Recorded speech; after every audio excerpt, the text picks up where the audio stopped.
अगर आप प्रीलिम्स 2025 के लिए प्रिपेयर कर रहे हैं and environment has been a tough nut to crack, तो आप हमारा environment only prelims crash course join कर सकते हैं। देखिए, एनवायरनमेंट में से 1/5 to 1/4 यानी कि 20 से 25 सवाल हर साल आते हैं and you can not take this subject lightly. So you can join this course. इसमें हम static along with conceptual clarity, current affairs और मेंटरशिप आपको प्रोवाइड करेंगे। स्टार्टिंग विद टुडेज टॉपिक, आज हम डिस्कस करने वाले हैं ग्रास हॉपर इफेक्ट, जिसको ग्लोबल डिस्टिलेशन भी कहा जाता है। देखिए, डिस्टिलेशन क्या है? Distillation is a process, it is a purification process, जिसमें जिस एलिमेंट को हमें सेपरेट करना होता है, प्यूरिफाई करना होता है, हम हीट करते हैं ताकि वो वेपराइज हो जाए और वो सेपरेट हो जाए and then we condense that element.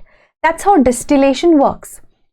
अब ये ग्लोबल डिस्टिलेशन और ग्रास हॉपर इफेक्ट क्या है वो हम समझेंगे। सबसे पहले यहाँ पर हम बात करते हैं persistent organic pollutants की।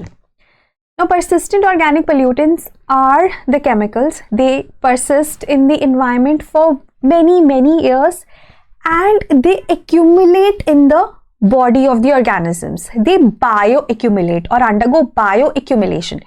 तो जो भी top of the food chain होगा, that will be exposed to the maximum number of these POPs. अब ये POPs undergo grasshopper effect. होता क्या है, ये जो POPs हैं they are released in the lower latitudes.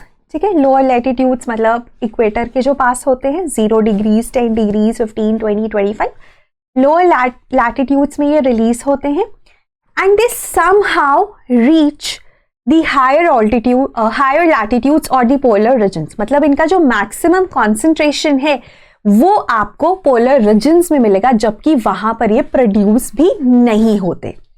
और ये ऐसा नहीं है कि lower latitude से higher altitudes में ये एकदम से पहुंच जाते हैं, नहीं, ये hop करते हैं। That is why this is known as grasshopper effect। मतलब कि ये जो POPs हैं they will volatilize in the warmer temperatures of lower latitudes or tropical areas, evaporate करके एटमॉस्फेयर में चले जाएंगे। जैसे ही टेम्परेचर कम होगा they will again condense and go back into the soil।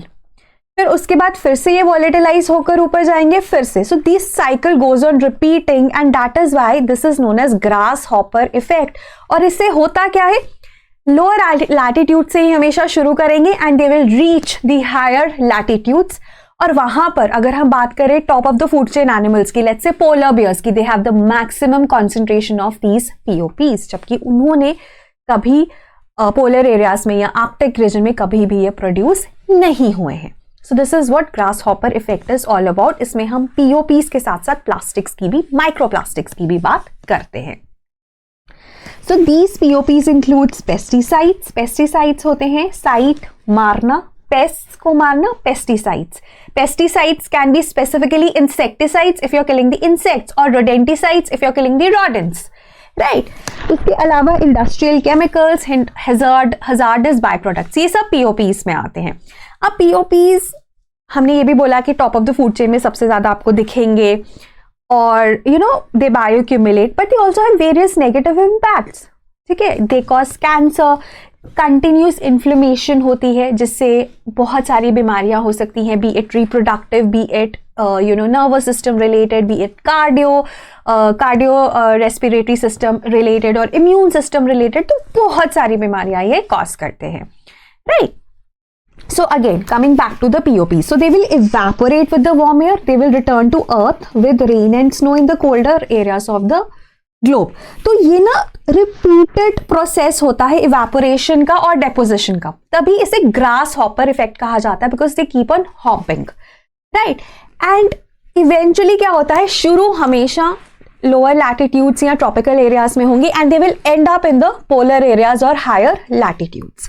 अगर मैं आपसे एक इन्फोग्राफिक भी शेयर करूं, जैसे ये देखो, लोअर लैटिट्यूड्स में इवेपोरेशन ज़्यादा होगी क्योंकि टेम्परेचर्स वार्मर है तो इवेपोरेशन ज़्यादा होगी, so they are mobilized into the atmosphere. फिर मिड लैटिट्यूड्स में क्या होगा, सीजनल साइकिल्स होते हैं, टेम्परेचर कम हो गया दे विल डिपॉजिट, फिर से टेम्परेचर ज्यादा हो गया दे विल इवेपोरेट, ठीक है। बट हायर लैटिट्यूड्स में क्योंकि कोल्डर टेम्परेचर्स है तो डेपोजिशन हमेशा ज्यादा होगी। सो दैट इज वाई ये शॉर्ट रेंज एटमॉस्फेरिक ट्रांसपोर्ट है और ये लॉन्ग रेंज जो एटमॉस्फेरिक ट्रांसपोर्ट है।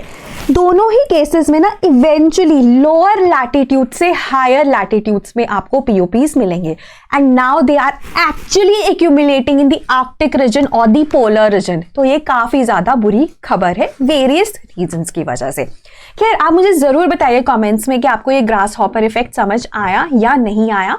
आई will try to make it even better अगर आपको कहीं पे कोई कंसर्न है। ऑल्सो जैसे मैंने आपको बताया था कि आप इन्वायरमेंट का क्रैश कोर्स ले सकते हैं, लेकिन आप कंप्लीट सारे सब्जेक्ट्स का crash course along with 7 FLTs and obviously mentorship भी ले सकते हैं if you want to. And this the classes are actually live, अभी इन्वायरमेंट और ज्योग्राफी की चल रही हैं and this course will end March end में। तो ऐसा भी नहीं है कि बहुत आपका टाइम हम ले लेंगे, बहुत ही सही तरीके से कॉम्प्रिहेंसिवली आपको प्रिपेयर करवाया जाएगा। ऑल्सो अगर आप के लिए टेस्ट सीरीज लेना चाहते हैं, so these are the test series for you. The best part, इसमें जितने भी सवाल हैं फैकल्टी ने क्यूरेट किए हैं और ये पहली बार है जब हमने ऐसा किया है एंड ये डिफरेंस आप देखेंगे जब ये आप सवाल देखेंगे तो। Right, so that was all from my and. Thank you, have a nice